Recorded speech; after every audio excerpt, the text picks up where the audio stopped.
Give it up for my very good friend, Alden Schaub!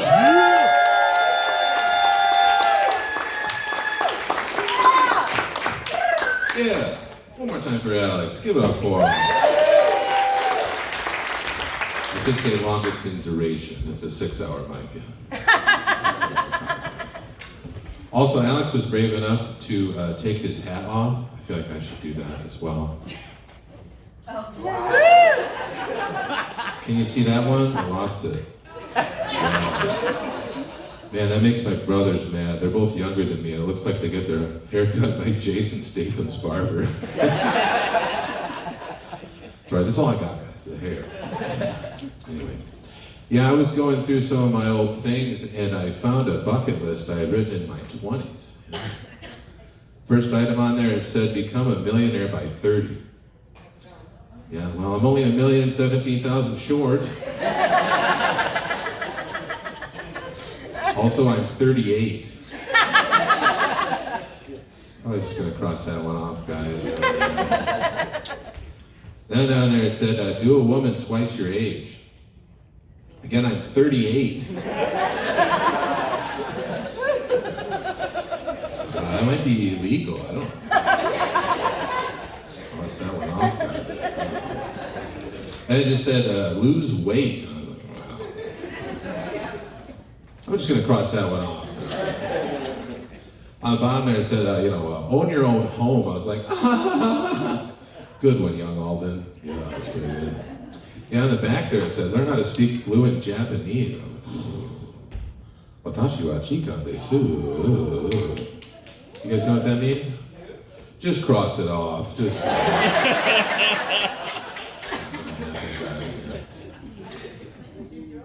That's true. I can work on it a little bit. Did you guys know what I said there? Anyone speak Japanese in the audience there? You do? Oh, nice. It's kosher? Yeah, it means I'm a pervert. Yeah, I gotta tell you guys, I'm really proud. I recently lost 75 pounds, so yeah, thank you. Not true. No, I don't like this, bro. I've been working on it though, I got a trainer. I got the meals coming in from HelloFresh. Yeah. I already lost $700, so it's going pretty good. But I thought I better do something there, so I started doing the keto diet. That's very popular. I didn't realize I was doing a different version of the keto diet for years. It was keep eating till obesity. I didn't know what healthy eating looked like, What you gotta do is you gotta get a pan, okay? You put that on the stove, okay? And then put like an entire stick of butter in there, okay? And then like some heavy cream, put that in there. And then like some bacon grease if you have that, that's good, And then like as much cheese as the pan will accommodate, okay? Put that on there, And then just like a little bit of meat, And then you eat that and you lose weight. It's baffling. I don't really understand how it works, guys, but I guess what I'm saying is now my intestines are lined with oil and butter and cream. It's like a slip and slide. Meat goes in the top, it does not stop. I guess what I'm saying is if you're doing keto, you gotta be very careful. I can't fart, I guess is what I'm saying. Yeah, my anus is very binary right now. Well, also my urine used to smell pretty funny before keto, but now it smells hilarious, so very careful. Well, I figured out too, you gotta do more than just the diet there, you gotta do the exercise, so I started doing a kettlebell workout. I know I look like a kettlebell. And I'm swinging the kettlebell, It's all pretty good. So as I texted my girlfriend, I was like, yeah, I just did a kettlebell workout. Felt good to get a little, and I was gonna type in the word exercise, but the phone corrected it to Little Caesars. Doesn't the phone know I'm doing keto? No, it knows everything else. I think the phone's against me, honestly. I've been getting these targeted ads for BioLife plasma donation. Targeted ads, again, how do they know I don't have any money? Talk to my girlfriend? Anyways, they described the position as a side hustle. So me dripping my precious body fluid into a bucket, I'm grinding. I don't really get it, guys. Well, the phone should know I can't donate plasma, The doctor told me my blood's too syrupy. Yeah. Just kidding, guys. I can't afford to go to a doctor. You guys. Yeah, so before I was doing comedy, I used to be in sales, and I used to sell the easiest thing to sell on the entire planet. Does anybody have any idea what that might be? Any guesses? Mattresses. Actually, yeah, I bet that wouldn't be that hard. So I see those mattress firms places all over the place. I'll say this, it was easier than mattresses. Any other guesses here? Glasses? Oh, maybe. I don't know. Maybe I could be like a face monitor. Did I hear sex? Thank you. I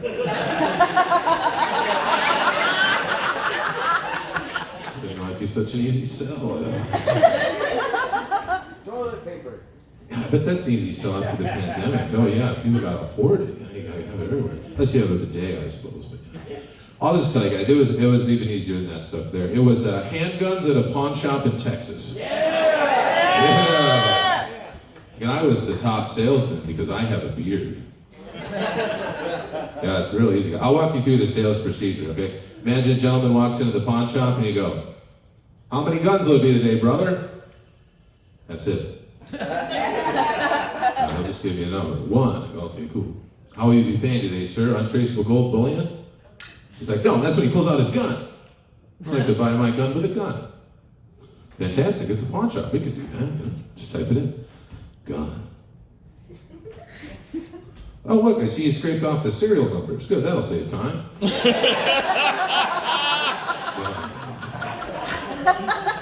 like, "All right, well, you want me to wrap this up in the U.S. Constitution for you?" And he's like, "Nah, I'm going to wear it out." All right, well, have a lovely day. You know? That's the whole thing. So then, yeah, and for that sale, I was paid a commission of 1 gun. So I've got a gun. Yeah, that's pretty great. Texas is great. That's pretty fun. Well, now I got a different job. I host trivia games. I'm the CEO of Unknown Trivia, so I'm very popular in 2 bars. Yeah, it's fun. I write my own questions, and you think that'd be pretty easy because the internet exists, right? It's very challenging. You're right, very challenging, because online nobody can reach a consensus about anything. Oh, it's tough. I spent 2 hours trying to determine if it's okay to put metal in the microwave.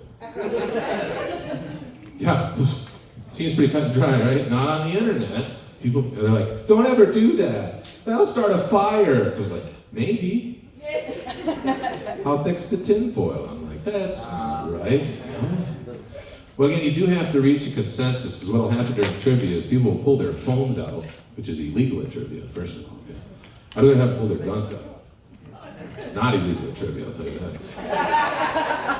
And they'll be like, "Well, this guy says this," and you look at it and be like, "You wrote that. That doesn't mean anything." Yeah. So, no, it's tough. Like, I spent an hour trying to figure out whether or not dolphins have nipples or not. Well, good question. What do you guys think? Yes? No? I'm hearing a yes. I'm hearing a yes. I'm seeing a no. No. That's a good true-false question. I tell you what. Well, I'll let you know. They do not. What? Yeah. So how does that work? Okay, I'll come. What it is the mommy dolphin has these little slits on her belly that open up, okay? And then the little baby dolphin gets in there, gets up the dolphin milk, which I'm sure is delicious, but horrible trivia question. Because, yeah, people will be like, "What? No, it's got the function of a nipple." And I'll be like, "What are you, a botanist?" You don't know. Well, I found out that bees do not have knees. True. Well, a really contentious one was whether or not all bears shit in the woods. What about polar bears? They don't really have the option, you know. They're taking a hot steamer out there in the cold tundra, you know. We'll fight you on that one, I'll tell you. Well, I had one about whether or not raccoons have thumbs or not. I'm just going to tell you right now, they do not, okay? So the guy ran up to me, he's like, "Hey, what about this?" He showed me his phone there. It was Rocket from the Guardians of the Galaxy. He's firing a humongous laser. That doesn't mean anything. That's a fictional raccoon-human hybrid, you know? So I had to pull out my gun. Get that resolved, guys. Trivia's tough, guys. Well, I spent a lot of time reading about Charles Darwin. You guys probably know about him, you know? Created the theory of evolution, right? You know, he sailed all around the world, came up with the theory of evolution. Then the only guy who knows about it, okay? Then he sails back to England. First thing he does when he gets back, marries his first cousin. Literally the only guy on the planet knew that was probably a bad idea. But he did it anyways because she was so hot. He had 10 kids, you guys know that? Yeah, he should have invented the theory of pulling out. 7 of those kids had birth defects, you guys know that? Yeah. Again, he knew that was going to happen, potentially. Again, couldn't help himself. Why? It was an experiment, that's right. A bad experiment, I'll say that, yeah. Well, I've seen pictures of her, guys. She's all right. She'd be like an Austin 6 guy. But she'd be a 10 if she was my cousin. Some things never change, guys. Well, I tell you what, again, I alluded to that as doing the keto there. A big important part of the keto diet is you gotta eat a lot of butter, okay? So I gotta go to the H-E-B. I gotta get 4 sticks of the salted butter. It's like $3.79, pretty good deal. Well, anyways, we've been having these shortages because of the storms and stuff. So I go in there to get it, and they don't have it. Oh, they've got the unsalted butter. I'm like, I don't know about that. Then I got thinking about it. I was like, actually, it's a better deal. There's no salt in it. I got salt at home. That means I'm getting more butter. All right. I like that, you know. But I took it home and I cooked it up there, and it's pretty good. I found out I'm an unsalted butter man. So this week again, I knew what to get. 4 sticks of the unsalted butter from the Hill Country, still $3.79. Great deal, you know. And I go in there to get it. And this week, guess what? They don't have it. All they got is the salted butter. And I hate that now. I was like, bring out the manager. You know, and we got into a little argument there, and it got pretty heated. And I almost assaulted him.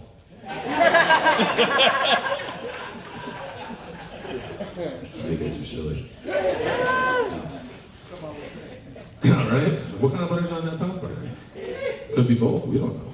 I think the unsalted is the way to go. Again, I got salt at home. Also, you can bring your own salt in here, I think. So, yeah, stop. Well, something you might not know about me, guys, is I like to collect coins from the ground. A lot of people feel like it's beneath them, but it's always made sense to me, guys. I'll tell you a great place to collect coins, okay? Well, thank you. That's the dad jokes there, yeah. I like to collect. I'll go to a gas station or something, and I'll say, hey, give me a pack of juicy fruit, you know, and the guy will turn around and say, okay, what kind do you want? When his back's turned, that's when you take the penny, leave a penny into your pocket. It's like 75 cents. That's a pretty good deal, you know? Or I'll go over to the coin star, like a Walmart or something, and a lot of people, they actually can't reach down into the return slot to get their coins. So I'll go in there and I'll bend over. And like, well, you guys know what bending over looks like, you know? Scoop that up. Sometimes there's a nickel in there. That's pretty good. Yeah. Well, also, a great place to collect coins is you'll go out to like a Asian restaurant or something. They got a statue of the Buddha. And yeah, that's a take a penny, leave a penny if you don't believe in Buddha. They might look at you a little bit, but again, they're pacifists. Yeah, so what I like to do every Friday night, go out to In-N-Out Burger, get 2 double doubles. You guys can see that, right? Yeah, it's pretty good. Yeah, well, anyways, I'm washing my hands there. I got to purify myself for the burgers here. And underneath the urinal, I spotted a wet quarter. Oh, I almost didn't pick it up. I can wash my hands again. Anyways, the good thing I did, turns out it's a silver quarter. You guys know that's a collector's item. It's worth about $8. Yeah. Let me give you a tip, let you know if you have your own silver quarter, okay? Take a look at it. The year should say 1964 or prior. That's important, okay? If you flip it over, it's got a little D on it for the Denver Mint. If you hold it up real close to your face, it smells like piss. All right, before I get out here, I want to do a couple of one-liners for you guys. See if I can fit this thing back in here. That's what she said. Hell yeah, that's a good one. Sir, I got a question for you. I'll pick on you then. What do you call the rooster with diabetes? I got diabetes. Perfect. It's called a big fat cock. They say 1 in the hand is worth 2 in the bush, unless we're talking about big fat cocks. They say you can lead a horse to water, but you'll always be jealous of his big fat cock. I had a very expensive auto repair recently, very expensive. It cost me an arm and a leg and a big fat cock. Do we have any Bible readers here in the audience? No, we'll go. That'll make it easier. Jesus said it is better to give than to receive the big fat cock. Praise Jesus, guys. Also, they say the devil you know is better than the devil with a big fat cock. You know, in some translations of the Bible, they say the straw that broke the camel's back, actually a big fat cock. Life is like a box of chocolates. You never know who's got a big fat cock. One more for you guys? I think you guys deserve it. King Arthur had a brave knight. His name was Circumference. Yeah, he's a big fat cock man. Anyways, just gonna let you know if you're interested, I have what is called the Big Fat Cock Joke Book. This is for sale today. This is 100% big fat cock jokes paired with an AI image. You can take that home tonight for $10 American. So anyways, hey, thank you very much. I've been Alden Schaub.